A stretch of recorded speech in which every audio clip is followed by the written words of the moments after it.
Hey, good afternoon, everybody. Welcome to Thursday's edition of Crow's Nest UK Goes Live. Yes, so I launched Sabira in February, and it's a modest wear brand for all. And then COVID struck. But apart from that, it's very beautiful fabrics. They're all end of life fabrics, mostly from the mills of Italy, also from like the wools and things are from the UK. And so it's all end of life, which means that it's fabrics which have already been produced, um, possibly for other designers, a few seasons old, and basically we take those at Sabira and make really beautiful pieces with them. And so Sabira came about through my need as a Muslim woman to want to have, great modest wear. you Yeah. know the brand is for everybody, though. I believe that the clothes are special enough, and the pieces are beautiful enough that whether you like modest wear or not, that you would be Well, interested in they wearing the truly are pieces. beautiful pieces. I mean, the fabrics.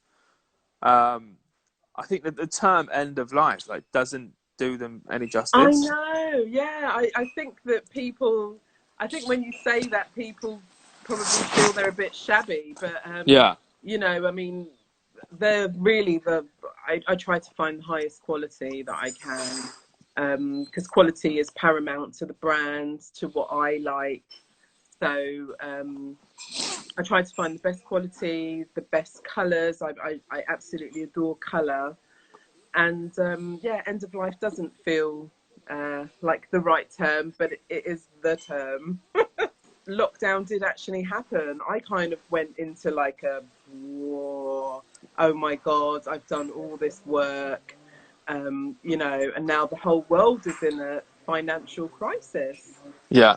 I can't move. I can't, all the plans that I had in place. All of a sudden, there was like a brick wall, and it all had to just stop.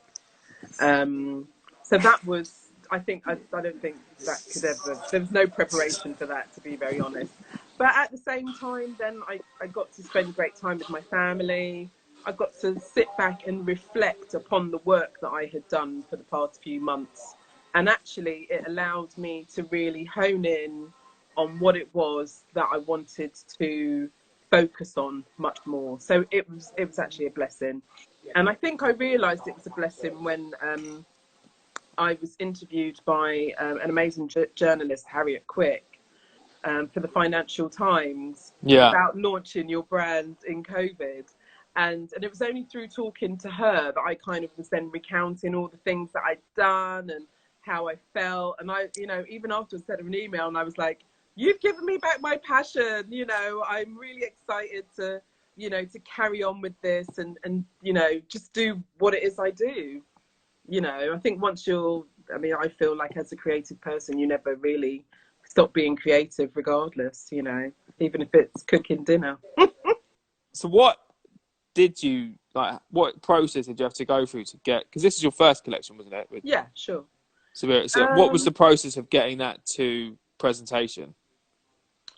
oh my God. So it happened all very, very quickly. I made the decision in October that I was going to present my collection in February. Wow. So I think I did maybe one styling job during that time, but nothing else. And I literally just got my head down, focused. I kind of knew who I wanted my team to be anyway, Yeah. because it's something that I had. Although I only started thinking about it on October, it's something that I had been thinking about for 3 years, 4 Yeah. years. So I knew, although I hadn't designed anything, I knew what I wanted to design. I knew I didn't quite know the colors, but yeah, it was all just, I made the decision and I just hit it. Just was like, this has got to get done. I knew that I only wanted to have 8 to 10 full outfits Wow. because I wanted it to be very, just a very tight capsule collection. Yeah. of all the kind of essential pieces of what you would want in your wardrobe. So, and how have you had to sort of develop like up post COVID? Like what? So working a lot more on. So I've been working the past few weeks on getting my website up properly to like a e-commerce website. Currently selling. Well, I think we're hoping to launch the e-commerce site by Saturday, and selling masks and turbans. Beautiful. And so we have. So most of the fabrics are, as I said, they're end of life, but also these are, so this is a fabric that's already in the collection, and the masks again are made from fabrics which are in the collection. So we have like this one here. You can get a mask that matches your turban, so it's all kind of like coordinated, crazy coordination. Yeah. Which is cool. I like it. I think it's fun. But it's all in these amazing fabrics still. Yeah, exactly. I mean, like, this is really cool, I think, rocking that. I love that. So, yeah, so we'll be selling those. And they come in really cute little pouches. So, Yeah. So they're kept nice and clean. So turbans were always like a part, right, of your collections before. But masks are a new addition, no? Yeah, so no, turbans also are new. We didn't have any when I launched. There weren't any turbans. These are okay. that's just been created over the past few months, that I've been perfecting with my seamstresses. So yeah, we've been kind of looking at the different fabrics which work well, which don't, and coming up with a little collection. They're going to come in also in this really lovely silver, which is same fabric, different colour. Yeah. I'm just trying to understand. Is there like an aesthetic reason like behind that as well, or is it just purely from the religious sort of point of view? No, so I think it's aesthetic as well. I mean, the collection isn't just for Muslims; it's for all women who, first of all, like the pieces. You have to like what it is that is being presented there, but also. Just maybe you don't want to have stuff where you have your chest exposed, or as a stylist, one of my questions is always especially when I'm working with celebrity, what parts of your body are you happy to show or not to show? That's one of the first questions that I ask, because some women don't want to show their arms, or they don't want to show their chest, or they don't want a skirt which is below or above the knee, or whatever. So there are always people who like and dislike certain things. So my collection is coming from from initially, I guess, as a religious thing for me, but also aesthetically, because I still want it to look beautiful. I still want it to be high fashion. I still want everybody to love it. So it's not just that it's a religious collection. Yeah, I think it stems from my religion. That's what I was trying to understand, because I can see that, but I was just trying to work out how that came up. How does that all sort of like come together with the end product? Because it is so beautiful and it is so intoxicating. There's clear that there was some about this. Where is your like general market like for it? Where is it selling? Do you know? Yeah, has it been out? So it's luxury. It's high end luxury. Because we also do made to measure. It's made to order. It's limited edition because of the fabrics. We are putting ourselves in the demi couture area of fashion. So it's high end luxury.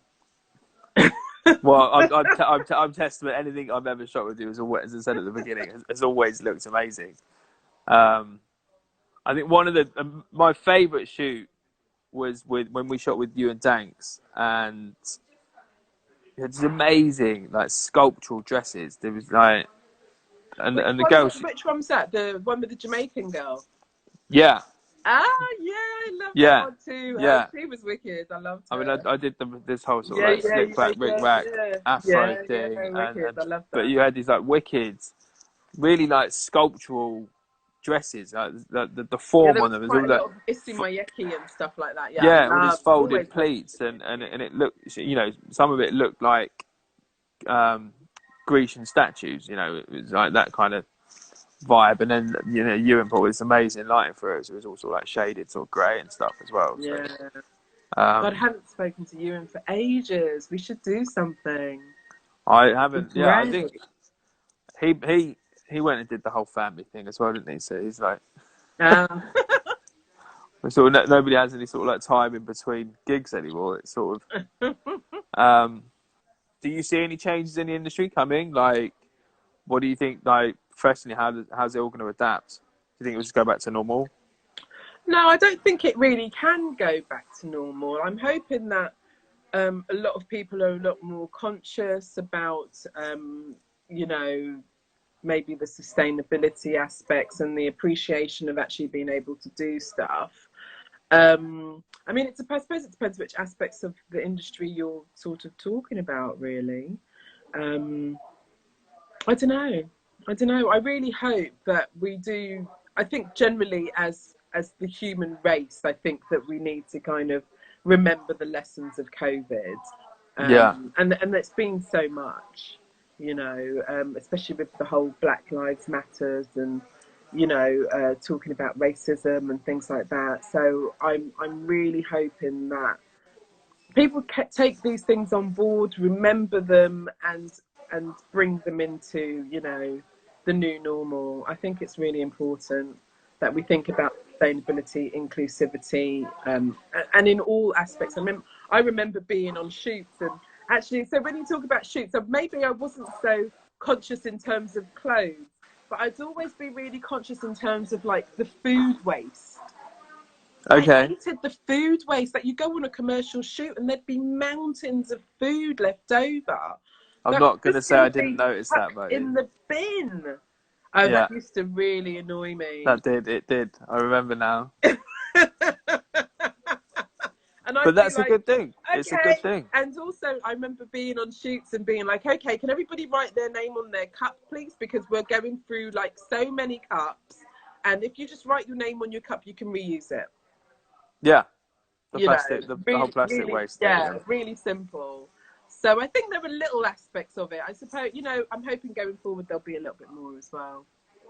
Yeah, I would like to see that. I think I thought the Black Lives Matter, as tragic and sad, it's a beautiful thing that it had come to light.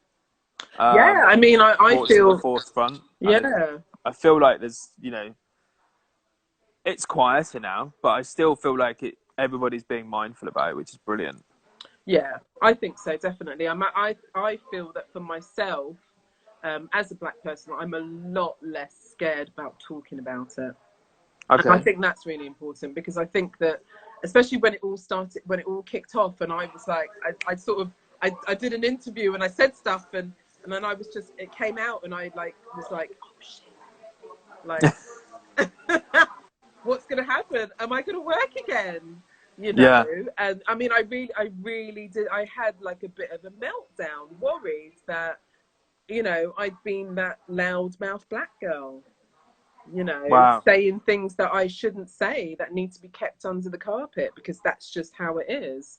So I don't feel like that And that's how anymore. And prevalent that's really the good. issue is, though, isn't it? Sorry to interrupt, but I mean, that's so poignant that even during, you know, the conversation of it, of how you're not allowed to talk about it, you're being invited to talk about it, yeah, and it's like global conversation, and yet you're still having to worry about talking about it. I mean, like Yeah.